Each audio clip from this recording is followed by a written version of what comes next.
So I think this video is probably going to be pretty helpful for you. Nowadays, copywriting seems to be all the rage on the internet. I know this because so many of you send me emails and leave comments asking how to become a copywriter online. So if you're someone who wants to make money copywriting and you have decided that you want to make money copywriting on Fiverr, this video is probably a must-watch for you if you're actually serious about that. So I encourage you, watch the video, watch the whole thing, don't cut corners. This video is here to help you set the right expectations and do the right things to make money as a copywriter on Fiverr. So watch the whole video. Anyway, before we get into it, hit the subscribe button because that's important too.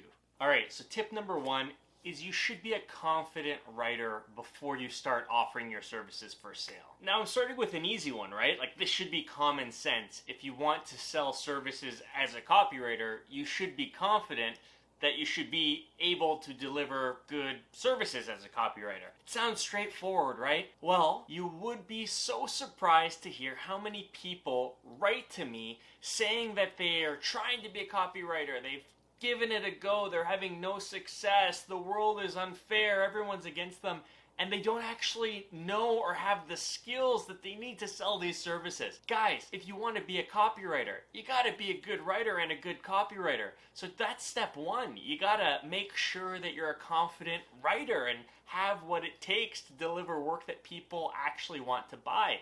I mean, if you can't write, who's gonna hire you to write for them? It's common sense. Learn how to write. That's step one and tip number one. If you want to be a copywriter, you gotta learn the skills to be a copywriter. And I have a tutorial about this. There's courses online. There's a million things and things you can do to practice. But this is tip number one. Make sure that you're confident in your ability to write before you sell your services as a writer. That's tip number one. Alright, so tip number two is to focus on one style of copywriting for the beginning. And what I mean by this is when you're starting out, it's going to be so tempting to just say yes to every buyer request or project type you come across. You're going to come across work where people ask whether or not you feel confident that you can deliver it, and you're going to be so excited that you're just going to say yes, yes, yes, give me the order. But if you're taking on projects that you're not really that confident in yourself about, or you're not that good at that type of copywriting, you're going to end up in a couple different situations. The first is you're going to have a hard time writing the project, and that's going to suck. The second is people might not be happy with the work you deliver because you weren't as big of an expert as you claimed to be. So they're going to ask you for revisions, they're going to ask you for a refund, and probably the worst is they're going to leave you a bad rating on Fiverr. So in the early days, focus on one type of copywriting service. In my case, I was someone who focused on sales and marketing emails. That's all I offered. I had 1 gig, sales and marketing emails. And what that allowed me to do is it allowed me to become really, really good at writing sales and marketing emails. So I racked up a ton of 5-star ratings, I built a big business of repeat clients, and I became an expert at sales and marketing emails for a bunch of different companies. So after I got to that point where I was like, okay, I've mastered this sales and marketing email thing, I branched out and I created a second gig that I could master and get good at. And I did it that way. I did 1 gig at a time, so I was giving myself the time and the practice to get really, really good at certain things. Because the worst thing I could have done was create 10 or 15 different gigs of a broad spectrum of copywriting and just struggle my way along. That wouldn't be the best approach. So that's tip number two. It's to focus on one discipline for the early days. So tip number three is to read a lot and to learn from other writers. So in this video and other videos, I talk about taking courses, practicing, and reading tutorials on how to become a better writer. And that's really important to learn the basics.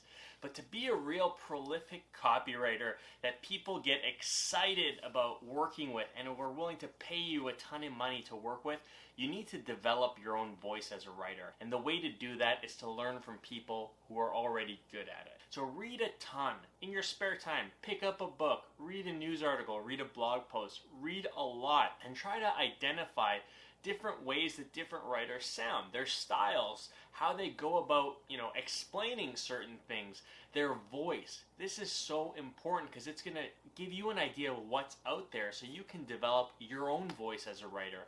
And that's so important. Developing your voice as a writer is huge. It's what's going to differentiate you from other writers, and it's what's going to make the process of writing all that much more enjoyable and actually make the stuff you write resonate better with your clients. You got to be a human, right? And to be a human, you need to write with a voice. So that's super important. Tip number 4 on this list is to learn from your early failure. Now, when you start out, it's inevitable. You're going to deliver a project that someone's not going to like. You're going to get a project that you're not going to be the best suited to complete, and you're going to do it anyways. And you're going to get a buyer who says, hey, this sucked. I'm not happy with this. It's going to happen, but it's so important that when it happens, take the opportunity to learn from those failures. If a buyer asks you for a revision, ask them why they're asking for the revision. Ask them where you might have missed what they were wanting to get after in your gig requirements. Where was the gap?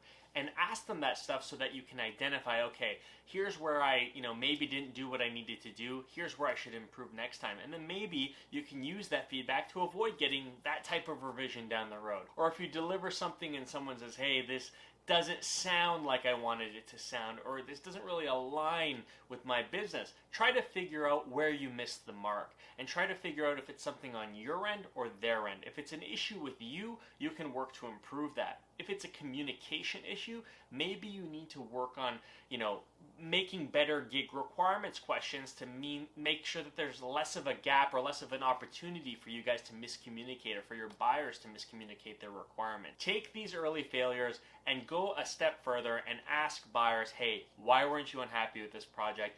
Where did I miss the mark here? What could I have done differently to improve? Some will respond and be happy to give you feedback.